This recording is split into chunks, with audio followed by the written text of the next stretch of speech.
अगर मैं आपसे कहूं कि 2026 में धरती का तापमान इतना बढ़ चुका है कि कई शहरों में लोगों का बाहर निकलना तक मुश्किल हो गया है, तो क्या आप यकीन करेंगे? भारत से लेकर यूरोप तक 45 डिग्री सेल्सियस, 48 डिग्री सेल्सियस और कहीं-कहीं उससे भी ज्यादा तापमान रिकॉर्ड किया गया। वैज्ञानिक अब इसे नया नॉर्मल कह रहे हैं। लेकिन सवाल ये है, आखिर 2026 इतना खतरनाक क्यों बन गया? और क्या आने वाले साल इससे भी ज्यादा डरावने होंगे? 2026 में पूरी दुनिया ने लगातार एक्सट्रीम हीट का सामना किया। ब्रिटेन, फ्रांस और स्पेन जैसे ठंडे देशों में भी तापमान 35 से 38 डिग्री तक पहुंच गया। वहीं भारत और पाकिस्तान के कई इलाकों में तापमान 44 से 48 डिग्री के बीच रिकॉर्ड किया गया। साइंटिस्ट्स के मुताबिक धरती का औसत तापमान अब प्री इंडस्ट्रियल लेवल से लगभग 1.4 डिग्री सेल्सियस से ज्यादा ऊपर पहुंच चुका है। यानी इंडस्ट्रियल रेवोल्यूशन से पहले के मुकाबले पृथ्वी तेजी से गर्म हो रही है।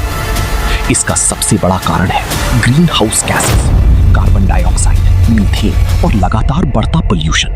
ये गैसें धरती की गर्मी को बाहर जाने से रोकती हैं और पृथ्वी धीरे-धीरे एक हीट ट्रैप बनती जा रही है। 2026 में एक और बड़ा खतरा सामने आया, एल नीनो, पैसिफिक ओशन का गर्म होना, जिसने दुनिया भर के मौसम को और ज्यादा खतरनाक बना दिया।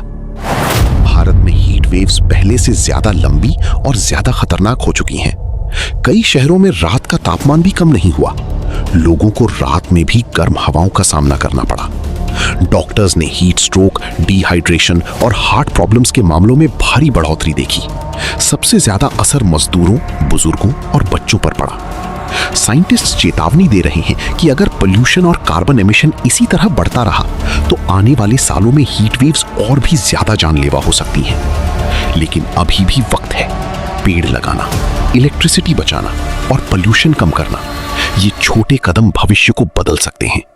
क्योंकि सवाल सिर्फ गर्मी का नहीं है, सवाल आने वाली पीढ़ियों के भविष्य का है। धरती लगातार गर्म हो रही है और 2026 शायद सिर्फ शुरुआत है।